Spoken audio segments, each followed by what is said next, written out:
तो स्वागत है आप सभी का बीएन ट्यूटोरियल में। तो हम लोग ने कंज्यूमर प्रोटेक्शन भी कर लिया है कंप्लीट रिवीजन वीडियो।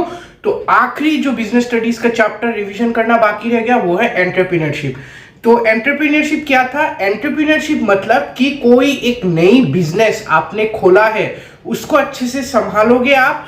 आपको कैसे संभालना है, आपको रिस्क से कैसे बचना है, आपको प्रॉफिट कैसे लाना है अपने बिजनेस में, वो एक एंटरप्रेन्योर को बोला जाता है। उसका काम है पूरा अच्छे से एक नए बिजनेस को सेटअप करना और प्रॉफिट कमाना। और इस पूरे जो सिनेरियो को बोला जाता है एंटरप्रेन्योरशिप।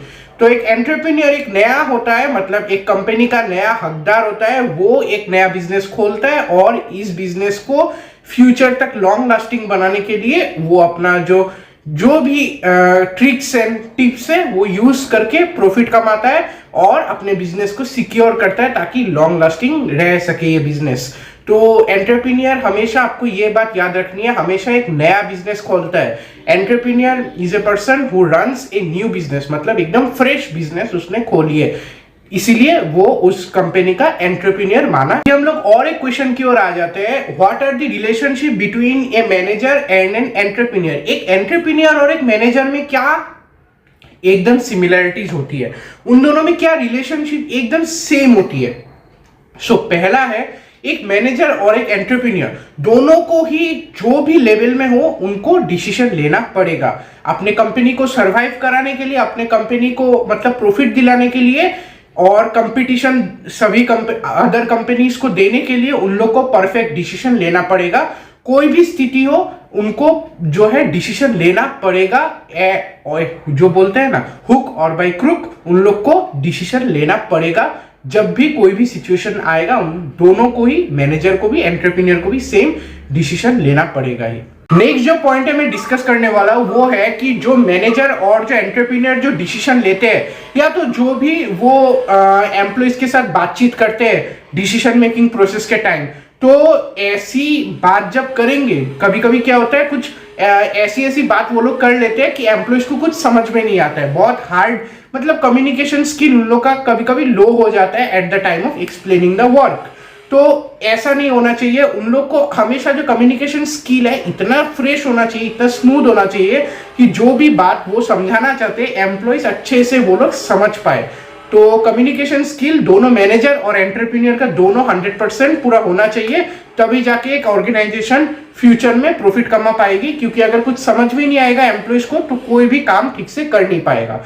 नेक्स्ट हो गया, जो एंटरप्रेन्योर और एक मैनेजर उन लोगों ने जो डिसीजन लिया है खुद के अंदर उन लोग का सेल्फ बिलीव, मतलब खुद के अंदर कुछ एक कॉन्फिडेंस होना पड़ेगा कि जो मैंने डिसीजन लिया अपने ऑर्गेनाइजेशन के लिए वो एकदम 100% करेक्ट होगा और फ्यूचर में मुझे प्रॉफिट दिलाएगा। अगर बाय चांस कुछ रॉन्ग हो गया, मिसअंडरस्टैंडिंग हो गया या तो 100% में से मेरा कुछ बाय चांस, तो फ्यूचर तो अनसर्टेन है ना, कुछ भी अगर रॉन्ग डिसीजन हो गया तो उसको संभालने वो जो रिस्क होने वाला है उसको संभालने के लिए मैं काफी और मेरा ऑर्गेनाइजेशन भी काफी है। तो ऐसा सेल्फ बिलीव और अंदर से कॉन्फिडेंट होना पड़ेगा दोनों, एक मैनेजर और एक एंटरप्रेन्योर को। तो सेम ही कुछ सिमिलरिटीज है जो हम लोग ने जल्दी से जल्दी डिस्कस कर ली। हम लोग और एक क्वेश्चन की ओर चलते हैं। What are the functions of an entrepreneur?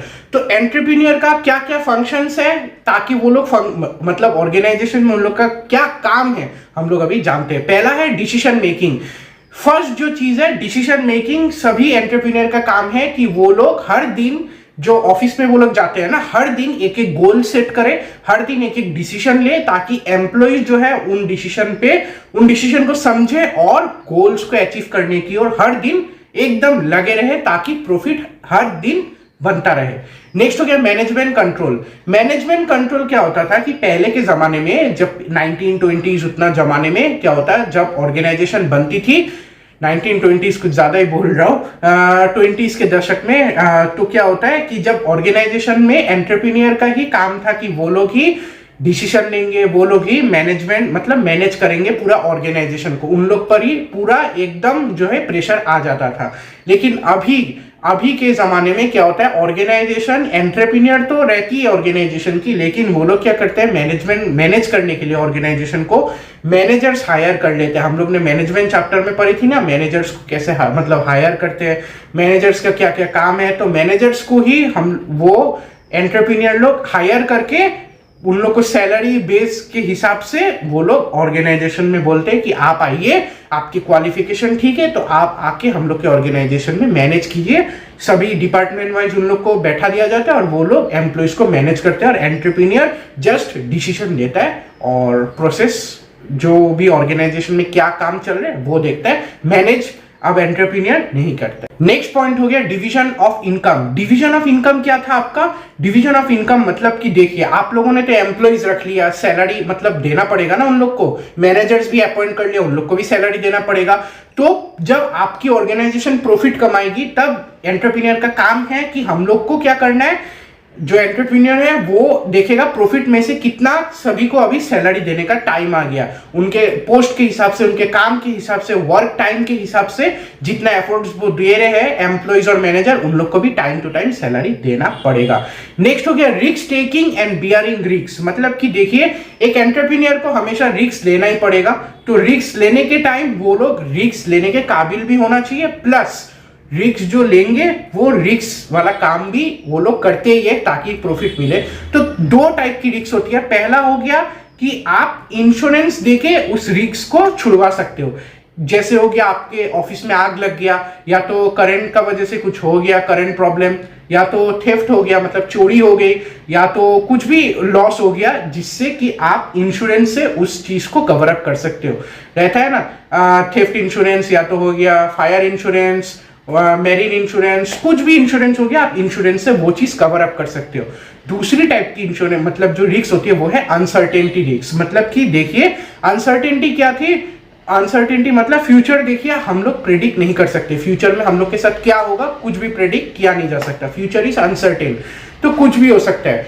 तो उस चीज को तो हम लोग इंश्योरेंस से बचा नहीं सकते ना, वो तो अनसर्टेन चीज है, कुछ भी हो सकता है। तो वो रिस्क संभालने के लिए भी एक एंटरप्रेन्योर को रेडी अप रहना पड़ेगा प्लान्स के साथ, सब प्लान्स के साथ, ताकि अनसर्टेन चीज को वो लोग कवर अप कर सके। ज्यादातर कवर अप करने के लिए प्लान्स ही काफी आती है।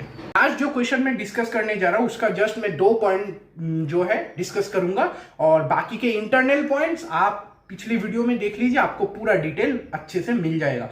तो क्या था question, what are the entrepreneurial factors. मतलब कि एंटरप्रेन्योर बनने में हम लोग को 2 फैक्टर हेल्प करती है, एक है इंटरनल फैक्टर और एक है एक्सटर्नल फैक्टर। जस्ट हिंट दे रहा हूं, इंटरनल फैक्टर जो कि हम लोग के अंदर से आती है, हम लोग को अंदर से एक जोश आता है कि हम लोग को एंटरप्रेन्योर बनना है।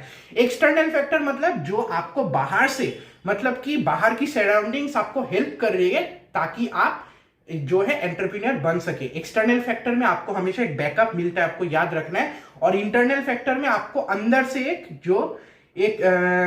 क्या बोलते हैं कॉन्फिडेंस आता है, और अंदर से आपको कोई इसमें बैकअप नहीं देता है। इंटरनल फैक्टर मतलब आपको अंदर से एक फीलिंग आती है कि मुझे एंटरप्रेन्योर बनना है। तो ये 2 फैक्टर्स है, और इन दोनों में कैसे कैसे क्या क्या पॉइंट्स है बनने में हेल्प करती है, या तो ये एक्सटर्नल फैक्टर जो हम लोग ने डिस्कस किया था क्या क्या पॉइंट्स, वो सब आपको पिछले वीडियो में प्लेलिस्ट में जाइए आराम से, हम लोग ने वो एंटरप्रेन्योरशिप का लास्ट क्वेश्चन था वो हम लोग ने पूरा कंप्लीट कर दिया है। तो ये रिवीजन वीडियो भी हम लोग करेंगे अभी कंप्लीट। तो कैसा लगा आपको वीडियो पूरा, अगर अच्छे से देख लेंगे तो आपको एंटरप्रेन्योरशिप का भी अच्छे से रिवीजन हो जाएगा। एक शॉर्ट ट्यूटोरियल है, तो हम लोग ने बिजनेस स्टडीज कर लिया पूरा complete, revision video is also completed. तो नेक्स्ट वीडियो में हम लोग इंग्लिश के जो सब्जेक्ट है आपका, तो उसका जितना भी चैप्टर है हम लोग ने आधा तक कंटिन्यू कर लिया था, तो कल से मैं और कंटिन्यू करता जाऊंगा, पूरा इंग्लिश सब्जेक्ट भी कर दूंगा पूरा कंप्लीट। नेक्स्ट हम लोग और एक सब्जेक्ट लेंगे। तो कैसा लगा वीडियो फिर से कह रहा हूं, कोई भी डाउट है प्लीज कमेंट सेक्शन में कमेंट कर दीजिए। मिलते हैं आपको नेक्स्ट वीडियो पे।